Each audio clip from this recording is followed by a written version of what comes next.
Now, I'm not one to gossip, but I will bring you the tea. Welcome to Chronicle Speaks. Please, I don't have any time for any gossip now. Eh? Yes. Look at you. So I've been doing my best to cover this Wendy Williams case from start to finish. And if you know anything about this channel, then you know we don't just report what the headlines say. If there are court documents available, we break it down like a shotgun and come to our own conclusions, not what the media wants us to believe. With that being said, a lot of you have asked me to talk about the lawsuit Wendy's ex-husband, Big Kev, Kelvin, whatever you want to call him, has filed against pretty much everyone involved in her guardianship. That includes the guardian, the judge, Wells Fargo, Deadmar Mercury, the doctor, many more. I believe it's over 40 different defendants listed. But here's the thing. I haven't seen anyone go through the lawsuit line by line. So that's exactly what we're going to do here today. I just ask you to do one thing. Put your feelings about her ex to the side for a moment. Let's actually read the document, because once you fully grasp what's in this lawsuit and how Wendy was allegedly forced into this guardianship, I promise you, it will change your perspective on a lot. We have police reports. We have someone's Wells Fargo mortgage getting allegedly discharged for their involvement of the downfall of Wendy. There's so many different moving parts, so many different key players. And if there was ever a time where I felt I saw an influenced, corrupt organization, it would definitely be this one. We're going to break this story down and so much more. But before we do, please be sure to subscribe to this channel and hit the bell for notifications so you don't miss out on any news regarding this story and so much more. Now let's get back into it. So before getting into the lawsuit, here's what we know. Wendy has been under a strict guardianship since 2022. And keep in mind that was a full year before they even claimed she was diagnosed with primary progressive aphasia and frontal temporal dementia, although the public was not made aware until early 2024. Right now, Wendy is living at the Coterie, which is an assisted living facility which she herself compared to a luxury prison. She complained of being held on the 5th floor, which is the memory unit, and she's not allowed to leave the floor without permission. She's surrounded by patients who are clearly in cognitive decline and much older than her, and it's taken a toll. Wendy reportedly chooses to stay in her room most of the time. She has no access to the internet, and the phone she's allowed to use is restricted. She can make calls, but she can't receive any. Wendy is clearly going through it. Now let's go back to March. Wendy was rushed to the hospital after Adult Protective Services launched an investigation into her possible mistreatment. Now, at the time, Wendy had recently went to Florida to go visit her father for his birthday, and the credit card she was allegedly given by her guardian was declined. Now, while at the hospital, Wendy passed a cognitive test with flying colors. The problem? The test alone wasn't enough to convince the court she was capable of making her own legal decisions. Still, it did open the door a little, just enough for the judge to consider letting her hire her own attorney, but that decision would hinge on a Lincoln hearing, where the judge would speak to Wendy privately to determine if she's mentally fit to make that call. And even then, even if Wendy passed that hearing, the judge would still have the final say on whether or not to approve if Wendy is able to handle her own decisions or if she needs an attorney. Now, to make things even more unsettling, Judge Sokoloff allegedly scolded Wendy, telling her that her career was over. On top of that, the court ordered a brand new set of neurological evaluations, but the court wanted to use a court-appointed doctor, and Wendy wanted a doctor of her own choosing, or someone who was neutral and not handpicked by the court.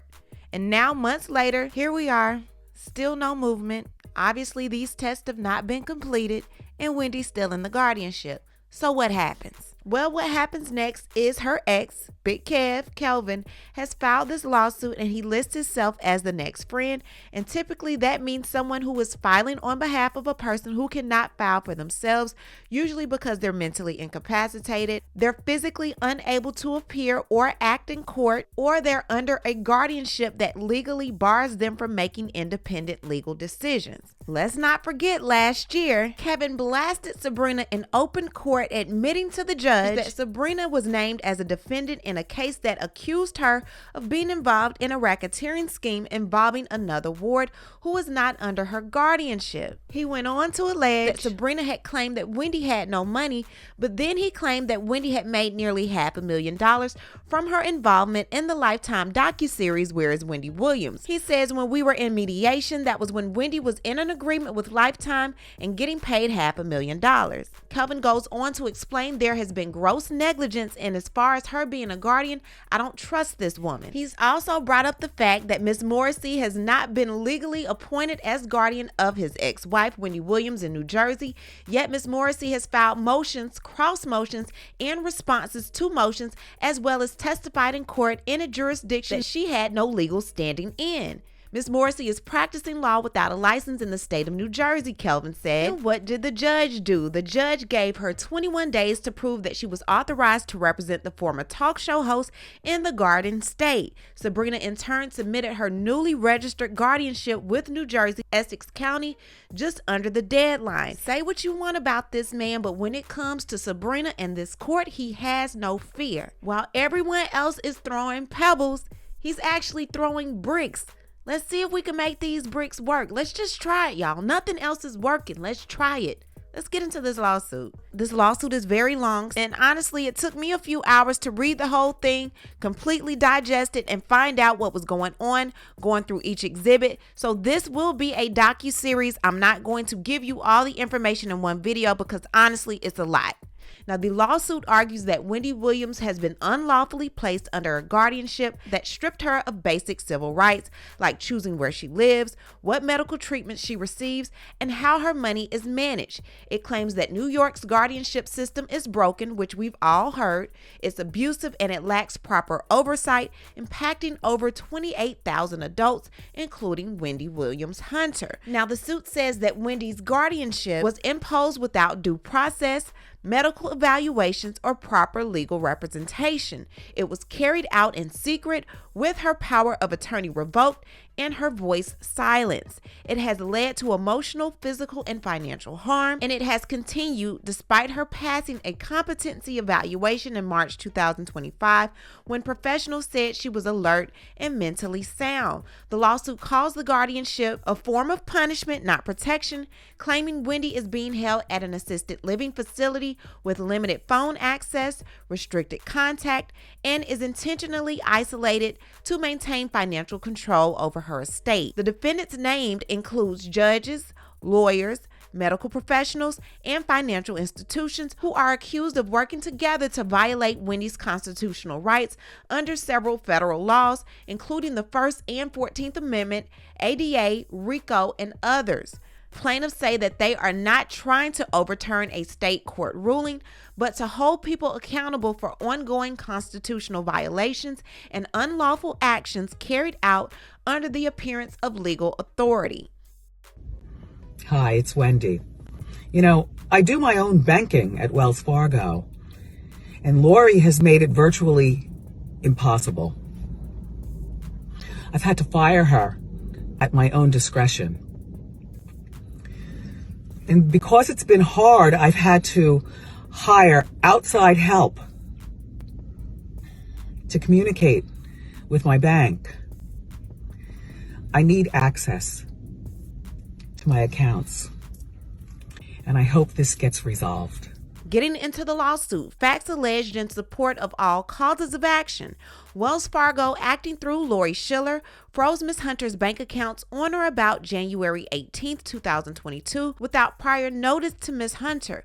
This abrupt and unexplained action denied Ms. Hunter's access to her secured credit accounts, assets, bank records, and personal finances, disrupted Ms. Hunter's obligation under legally binding settlement agreements, and triggered legal exposure due to mispayments. 2 days later, and without Ms. Hunter's knowledge or consent, Dr. Rami Kaminsky authorized a 2-sentence medical opinion letter dated January 20th, 2022. This is also known as the Kaminsky letter, falsely asserting that Ms. Hunter had impaired judgment and was incapable of making reasoned decisions. Dr. Rami Kaminsky sent the Kaminsky letter to Lori Schiller and Wells Fargo.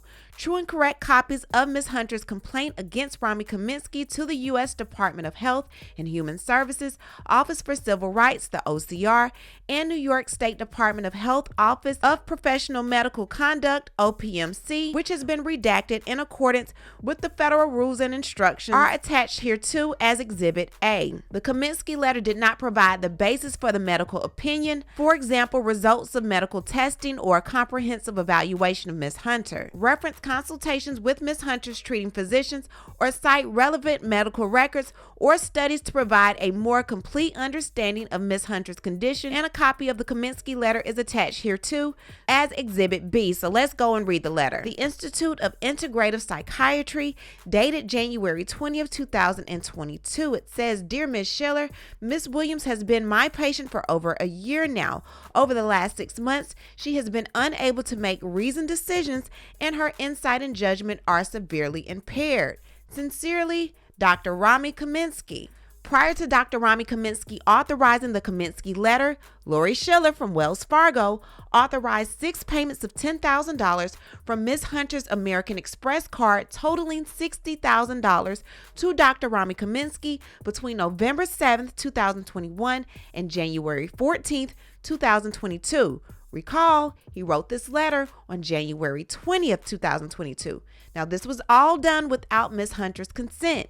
The sum paid to Dr. Rami Kaminsky represented a gross disparity in Ms. Hunter's routine medical expenses with licensed specialists, which averaged approximately $200 per visit. This discrepancy raised serious concerns regarding the purpose and justifications of the payments. True and correct copies of Ms. Hunter's American Express statements, which have been redacted in accordance with the federal rules that we've already spoken about, are attached hereto and listed as Exhibit C. So let's go to it. Rami Kaminsky, November 7th, $10,000. Rami Kaminsky, November 20th, $10,000. Rami Kaminsky, December 4th, $10,000.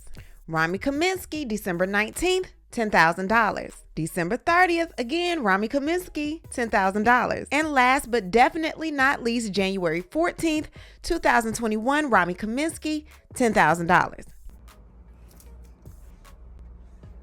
My thing is that I've been asking questions about my money. And when I began asking questions about my money, suddenly Lori Schiller has got no response regarding my money. I want my money. This is not fair. And Wells Fargo has no questions and answers with regarding my money. This is not fair.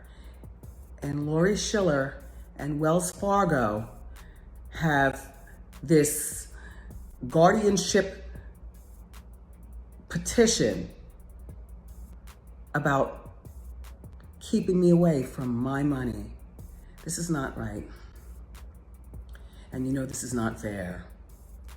And then there's this person, a former doctor, okay, had medical information about me that I never even got. It was sent over to Lori Schiller. So I haven't gotten the stuff. I fired the doctor. And again, all I want to know is, where is my money? This is not right. And certainly, this is not fair. This is not fair. Upon information and belief, Lori Schiller, leveraging her position at Wells Fargo, made self-serving statements alleging that Ms. Hunter had instructed Lori Schiller to do whatever it takes and go scorched earth if Lori Schiller perceived that Ms. Hunter was being exploited. These fabricated instructions, which were known only to Lori Schiller, formed the cornerstone of the justification for Wells Fargo filing of its guardianship petition, helping to conceal the true basis for intervening in Ms. Hunter's Hunter's affairs. Further, Wells Fargo and Lori Schiller conspired with Dr. Rami Kaminsky to utilize the Kaminsky letter as the primary basis to initiate a guardianship proceeding under Article 81 of the New York Mental Hygiene Law against Ms. Hunter. Even though Ms. Hunter was regularly seeing other healthcare specialists, none of whom raised concerns about her mental capacity, no consultation or evaluation from these providers were obtained.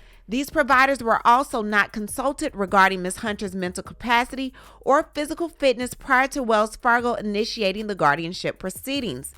Because Wells Fargo froze Ms. Hunter's bank accounts, Ms. Hunter was forced to sustain her livelihood exclusively through utilization of American Express cards. With full knowledge of this precarious situation, Lori Schiller suspended Ms. Hunter's American Express privileges without cause and without Ms. Hunter's knowledge or consent.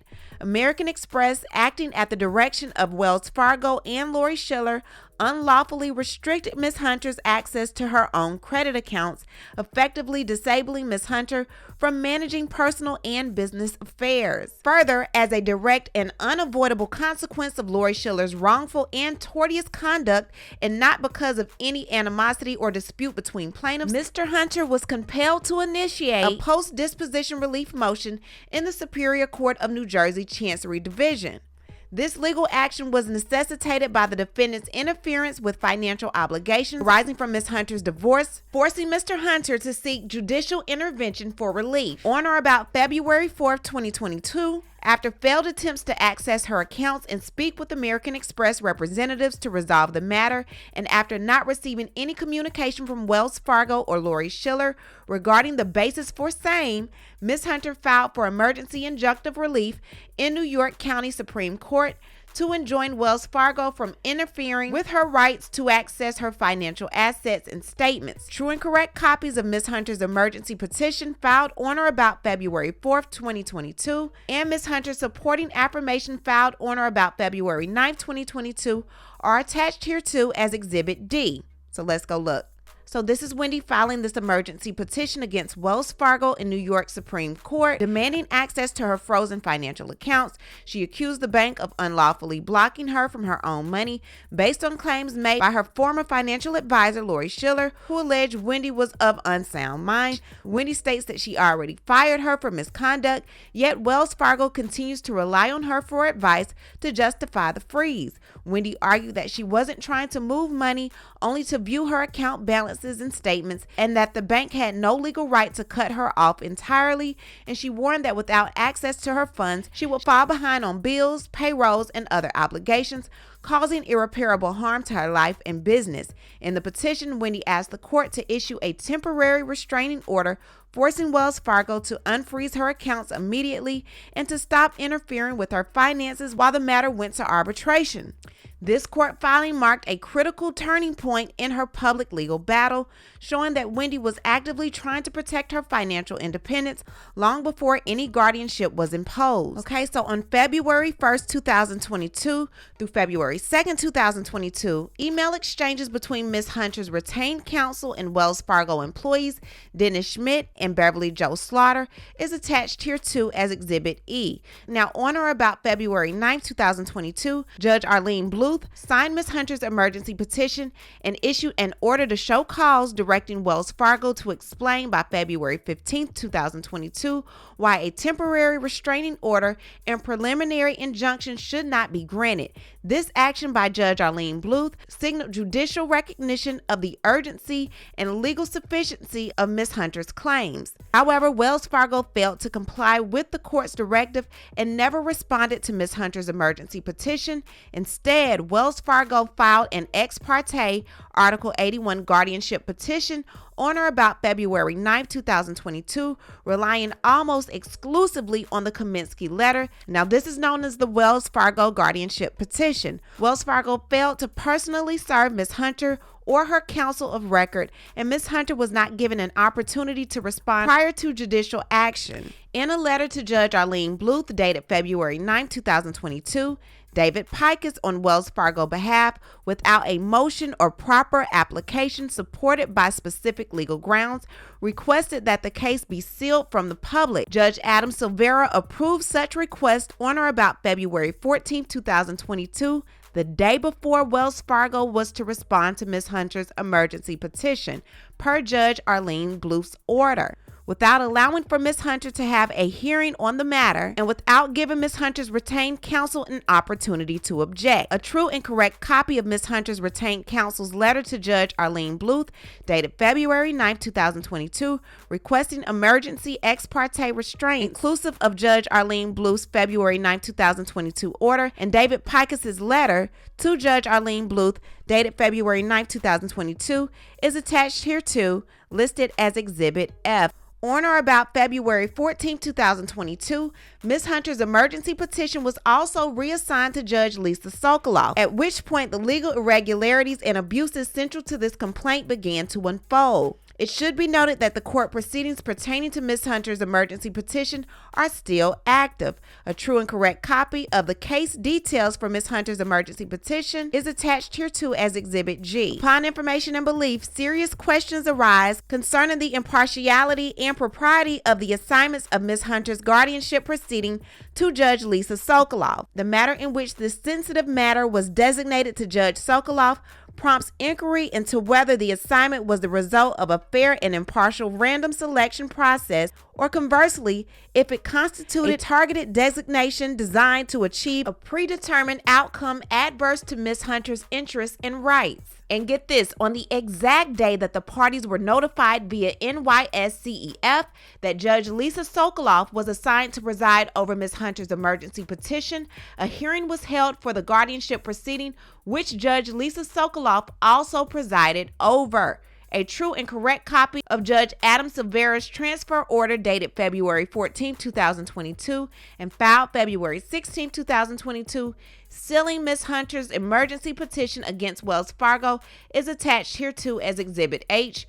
True and correct copies of the NYSCEF alerts regarding the reassignment of Ms. Hunter's emergency petition and its sealing are attached hereto as Exhibit I. Following the initiation of the guardianship proceeding, Dr. Joseph Gerges of Superior Medical Centers in Western Florida wrote a medical opinion letter dated February 18, 2022, after conducting a comprehensive neurologic examination and testing on Ms. Hunter, which directly contradicted the alleged findings stated in the Kaminsky letter. The letter dated February 18, 2022 says, "To whom it may concern, this letter is in regards to patient Wendy Hunter, date of birth, which is blacked out, who is currently under my care. After comprehensive neurologic examination and testing, I have determined that Wendy has mild cognitive impairment. Wendy was started on medication immediately for this, and we expect significant improvement with the medication.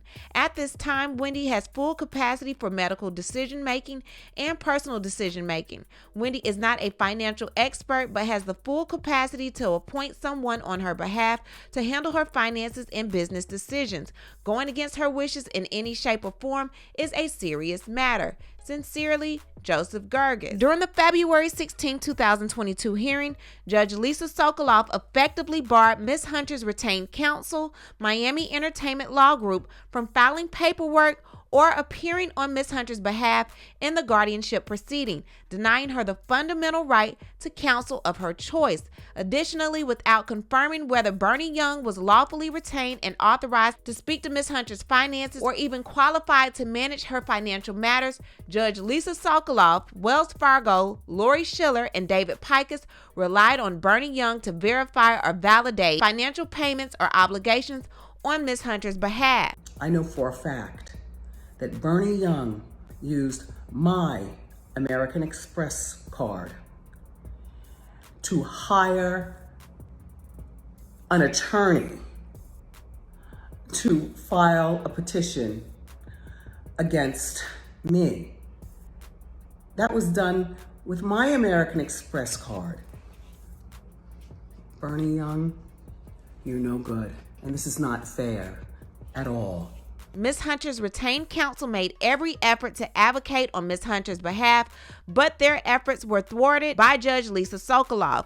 David Pikus, Linda Relitsky, Philip Solomon, Sabrina Morrissey, and Carolyn Wolf. Carolyn Wolf is the attorney that Bernie Young, Wendy's ex-manager, obtained while trying to be her guardian. And get this, Bernie used Wendy's American Express card to pay for attorney Carolyn Wolf to fight against Wendy. We have a payment here from January 10th to Abrams Finsterman LLP in the amount of $10,000. And here we have Carolyn Wolf working at Abrams Finsterman as an attorney. When Wendy found out that Bernie was using her card without her permission, she contacted the New York City Police Department and filed a report. The report says TPO RW states ex-employee used to have access to CV financial situation, but was terminated and no longer had authorization or access to use financial information. RW further states an unauthorized transaction was made on CV credit card without her authority or permission by ex-employee after he was terminated. Unauthorized transaction amount is $10,000 and records of credit card transactions provided by RW. And this was from an American Express card that ends in 74000. There was also a report filed with the City of Miami Police Department, and this narrative says, I was dispatched to the listed location above. Upon arrival, I made contact with the victim, who is Wendy Hunter, who stated that she recently noticed a transaction that was made from her American Express account that she did not authorize. The suspect made a fraudulent transaction for $10,000 payable to Abrams Finsterman, who is located in New York. No further information. There is no witness or video footage of the incident. Economic crimes notified. So Wendy is not able to use her own Wells Fargo account. She tries to use her American Express card.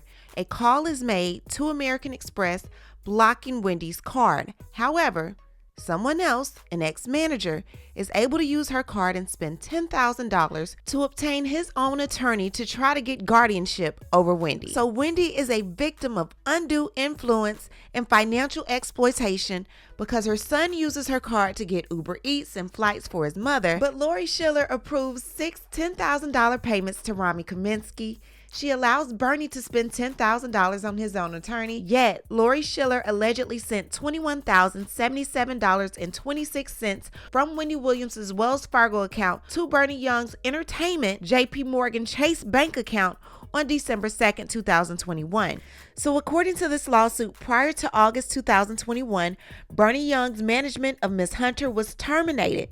So he was fired before August 2021. However, he's still receiving payments in December. Why? Wendy is a victim of undue influence and financial exploitation, but Leah Abraham received a card with her name on it attached to Wendy Williams' American Express account with a $3,000 monthly limit, and she's racking up charges monthly.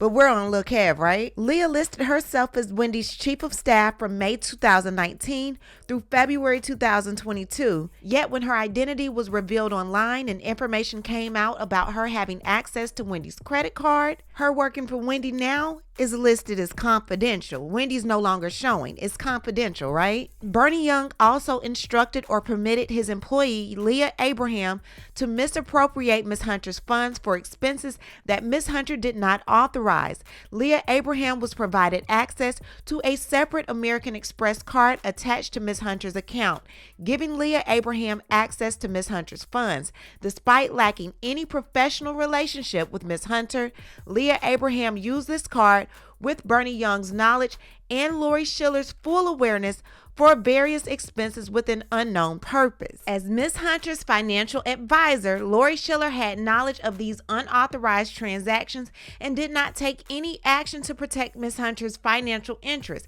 Instead of reporting any suspected exploitation, Wells Fargo and Lori Schiller used Ms. Hunter's personal and financial information without a court order to support the guardianship petition. In defiance of internal policies and regulatory rules, Wells Fargo neither followed its own elder abuse protocol nor notified the Financial Industry Regulatory Authority, which is also known as FINRA, or any regulatory body about its suspicion about Ms. Hunter being financially abused. A true and correct copy of Ms. Hunter's FINRA complaint against Wells Fargo and Ms. Schiller which outlines each direct violation, is attached here too as Exhibit N. Not once did Wells Fargo or Lori Schiller, as a concerned party, report suspected financial abuse to Adult Protective Services, also known as APS, in Florida, where Ms. Hunter resided at the time. Because Wells Fargo was a financial institution operating within the state of Florida, Lori Schiller also violated state law by failing to report her suspicion to the Florida Department of Children and Family Central Abuse Hotline. So next we have the targeted harm to Ms. Hunter's son and family. To ensure control over Ms. Hunter and to weaken any objection by Ms. Hunter to Judge Lisa Sokoloff imposing the guardianship, defendants engaged in a concerted effort to erode Ms. Hunter's trust in her son and alienated their relationship. At the time the guardian petitions were filed, Ms. Hunter had a valid Florida power of attorney prepared and executed in accordance with Florida law. These documents designated Ms. Hunter's son, Kevin Hunter, to make decisions on her behalf in the event of incapacity. A true and correct copy of Ms. Hunter's durable power of attorney is attached here too as Exhibit O. On or about March 11, 2022, without notice to Ms. Hunter, Judge Lisa Sokoloff suspended Ms. Hunter's Florida power of attorney and health care directive without a jurisdiction analysis. This non-judicial action was taken in clear absence of jurisdiction and without any finding of incapacity or procedural safeguards. Upon information and belief, serious questions arise concerning the impartiality and propriety of the assignment of Ms. Hunter's guardianship proceeding to Judge Lisa Sokoloff. The manner in which this sensitive matter was designated to Judge Sokoloff prompts inquiry into whether the assignment was the result of a fair and impartial random selection process, or conversely, if it constituted a targeted designation designed to achieve a predetermined outcome adversely to Ms. Hunter's interests and rights, which we read that part before. Now, Wells Fargo, Lori Schiller, David Pikus, Linda Relinsky, Philip Solomon, and Sabrina Morrissey vilified Ms. Hunter's son, Kevin Hunter, telling Ms. Hunter her son was fraudulently accessing her accounts. Interestingly, at no point was the misappropriation of Ms. Hunter's funds by Wells Fargo, Lori Schiller, Bernie Young, or Leah Abraham shared with Ms. Hunter. Despite being a beneficiary of Ms. Hunter's estate plans and an intended heir, Kevin Hunter was cut off from financial support and personal communication with his mother, causing lasting harm. The actions of defendants, including Sabrina Morrissey's withholding of payments and Lori Schiller's misrepresentation of account status, constitutes internal interference with familial association and negligent infliction of emotional distress. Defendants' actions have resulted in financial and reputational harm to Ms. Hunter and Kevin Hunter. Wells Fargo and Lori Schiller were aware of Ms. Hunter's intention to purchase a residence in Miami for her son's continued housing while pursuing higher education.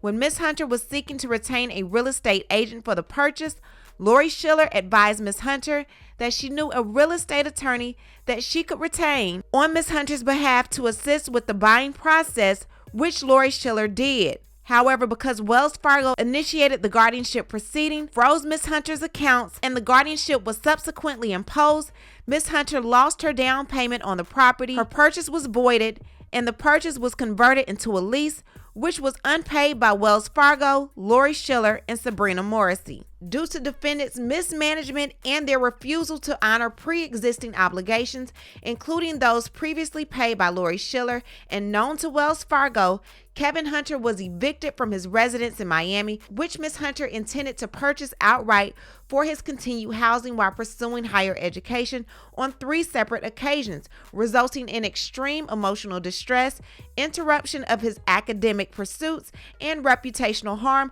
within his professional and social communities. True and correct copies of these publicly filed eviction court documents filed against Kevin Hunter are attached here too as Exhibit P. So we're going to pause it right here. This is only the tip of the iceberg. There's so much information to take in, and this lawsuit lays out the entire story: how Wendy was placed into the guardianship, the role each person played, the missing money, and how she was isolated down to having her phone taken away. It even brings in names like Will Selby and Sean Zanotti. Say what you want about her ex, But he did not hold back when it came to this lawsuit. And if even a quarter of the claims in this lawsuit are true, which we have plenty of proof to prove that it is, there are definitely some individuals who are going to go down for their involvement. This is the first installment of my Wendy Williams docuseries, and we're going to break down this entire lawsuit piece by piece. There is so much more, and we will get into it. I don't want to overwhelm you all with one video, but what I need to do is hear from you. What do you think about the way Wendy has been treated? Leave a comment. Tell me what you feel. We are going to talk about it down below. Talk to you guys later. Bye. Thanks for watching, but before you go, don't forget to subscribe to this channel, like this video, and hit the bell so you don't miss out on any of my new episodes.